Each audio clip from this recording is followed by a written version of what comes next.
নমস্কাৰ বন্ধুসকল, আজি আকৌ এটা গুৰুত্বপূৰ্ণ ভিডিঅ'লৈ সকলোকে স্বাগতম জনাই আৰম্ভ কৰিবলৈ লৈছোঁ BA থাৰ্ড ছেমিষ্টাৰৰ এডুকেশ্যন ছাবজেক্ট 2024ত হৈ যোৱা final exam question paper solution সম্পৰ্কে আলোচনা কৰিবলৈ।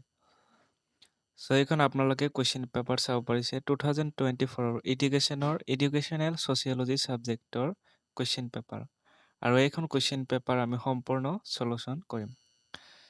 টাইম দিয়া থাকে আপোনালোকৰ 2.5 ঘণ্টা, য'ত 60 মাৰ্কৰ কুৱেশ্যনসমূহ দিয়া থাকে।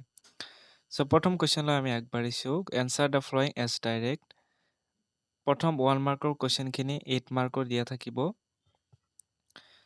ইয়াৰে প্ৰথম কুৱেশ্যনটো দিয়া আছিলে এই নম্বৰটো যে সমাজ বিজ্ঞান শব্দটো প্ৰথমে ব্যৱহাৰ কৰিছিল। এই নম্বৰ দি আছে ব্ৰাউন, অট'ৱে, অকবাৰ্ণ, তাৰপিছত দি আছে আগষ্ট কমতে।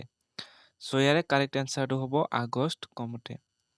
তাৰপিছতে আপোনালোকৰ নেক্সট কুৱেশ্যন বি নম্বৰ যে শিক্ষা সমাজ বিজ্ঞানৰ পিতৃ বুলি কাক কোৱা হয়। ইয়াৰে এনচাৰটো হ'ব আপোনালোকৰ এ জৰ্জ পাইন।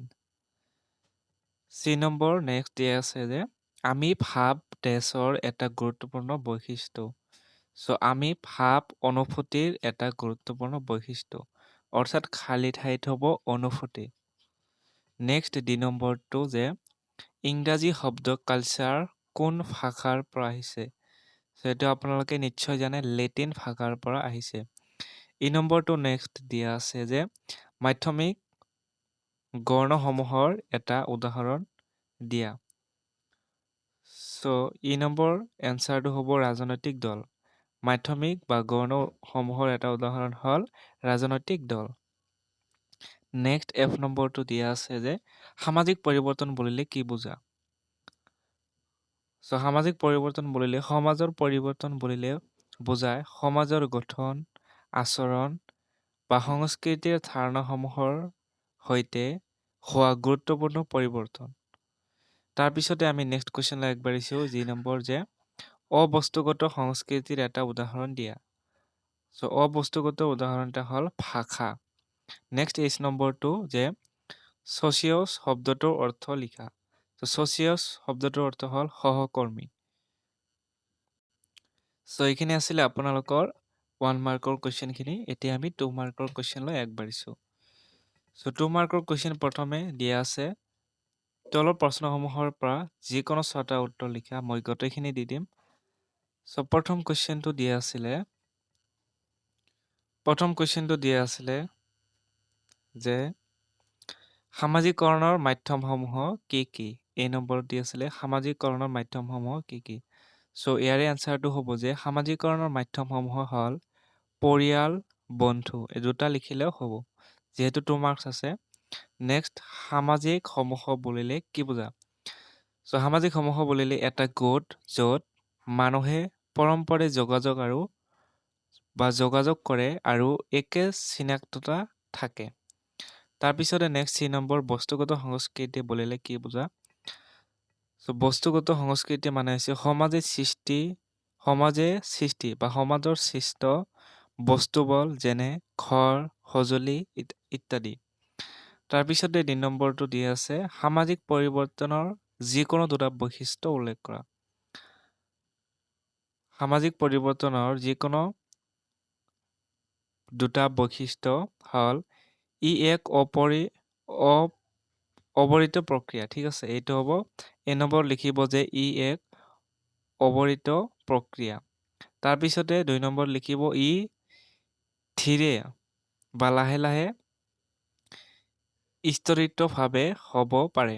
ঠিক আছে, স্তৰিতভাৱে হ'ব পাৰে, বা আপোনালোকে নিজৰ মতে এইটো লিখিব। নেক্সট কুৱেশ্যন এই নম্বৰ প্ৰাথমিক সমূহ কি। প্ৰাথমিক সমূহ কি, এই এনচাৰ এনেদৰে লিখিব যে সৰু আৰু আন্তঃসংগতি থকা গোট, যেনে পৰিয়াল। সৰু আৰু আন্তঃসংগতি থকা গোট যেনে পৰিয়াল। এইবাৰ আমি এফ নম্বৰলৈ আহিছোঁ। এফ নম্বৰ মাধ্যমিক গণসমূহৰ যিকোনো 2টা বৈশিষ্ট্য লিখা বা উল্লেখ কৰা। মাধ্যমিক সমূহৰ যিকোনো দুটা বৈশিষ্ট্য হ'ল এই গোট ডাঙৰ আকাৰৰ হয়। এই গোট ডাঙৰ আকাৰৰ হয়। ২ নম্বৰত সম্পৰ্কসমূহ আনুষ্ঠানিক আৰু উদ্দেশ্যমূলক হয়। সম্পৰ্কসমূহ আনুষ্ঠানিক আৰু উদ্দেশ্যমূলক হয়।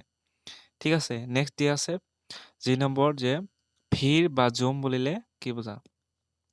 চ' মানুহৰ একগোট য'ত হয়, ধৰি লোৱা ক'ৰবাত এক্সিডেণ্ট হৈছে, তাতে বিভিন্ন ধৰণৰ বহুতো লোকে একগোট খায়। চ' মানে মানুহৰ ভিৰ হয়। বহুত মানুহ একেলগ হোৱাকে ভিৰ বা জুম বুলি কোৱা হয়। তাৰপিছতে ২০ নম্বৰ শিক্ষাৰ সমাজ বিজ্ঞান বুলিলে কি বুজা? শিক্ষাৰ সমাজ বিজ্ঞান বুলিলে কি বুজা? চ' এইটো আপোনালোকে লিখিব যে শিক্ষাৰ সমাজ বিজ্ঞান বুলিলে সমাজ আৰু শিক্ষাৰ মাজত থকা আন্তঃসম্পৰ্কৰ অধ্যয়নক বুজায়। নেক্সট কুৱেশ্যন দিয়া আছে আই নম্বৰটো যে সাংস্কৃতিক পশ্চায়বৰ্তিতা বুলিলে কি বুজা?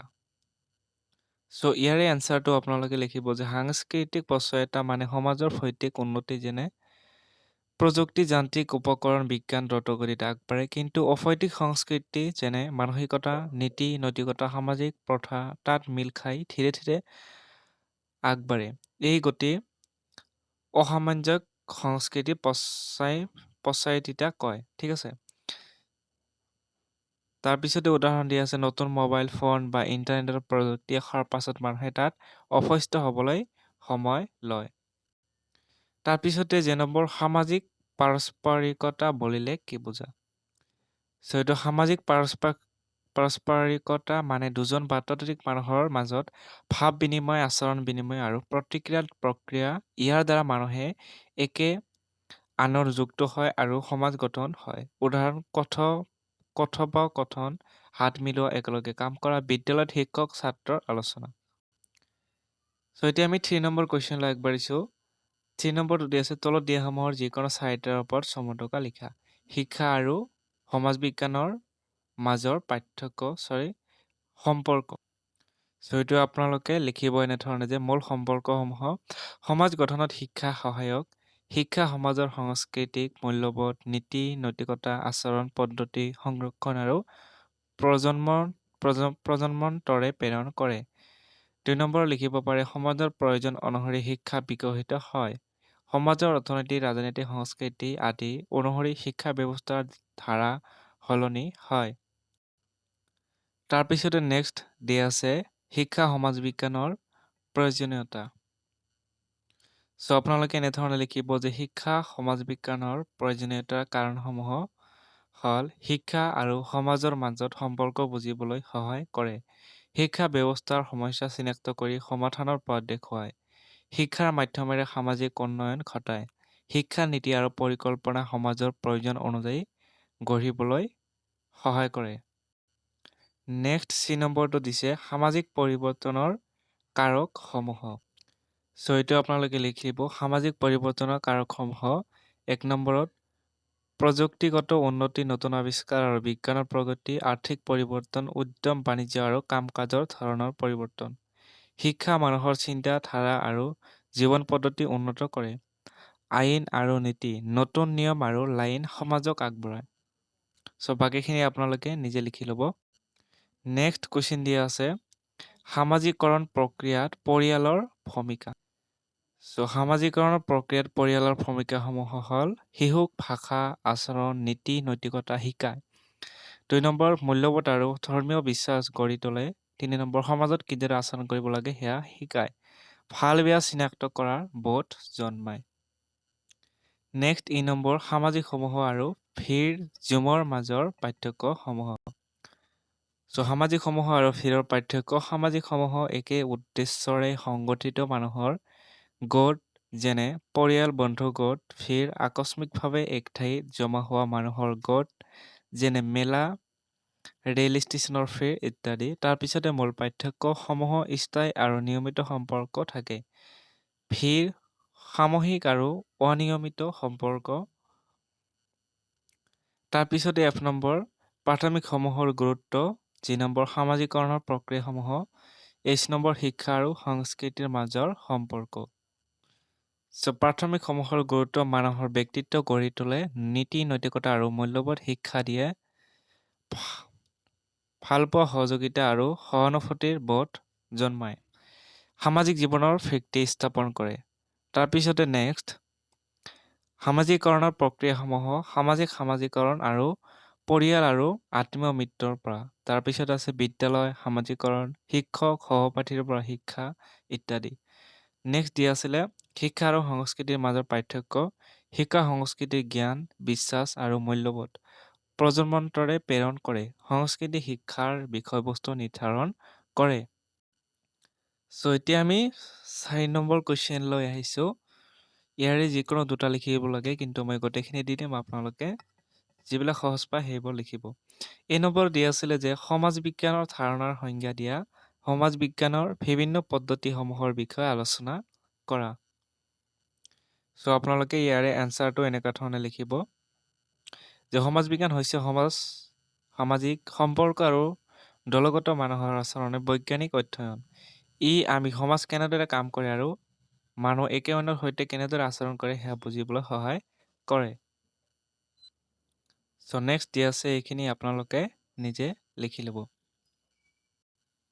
নেক্সট বি নম্বৰ শিক্ষা সমাজ বিজ্ঞানৰ ধাৰণা ব্যাখ্যা কৰা। শিক্ষা সমাজ বিজ্ঞানৰ পৰিসৰৰ বিষয়ে আলোচনা কৰা।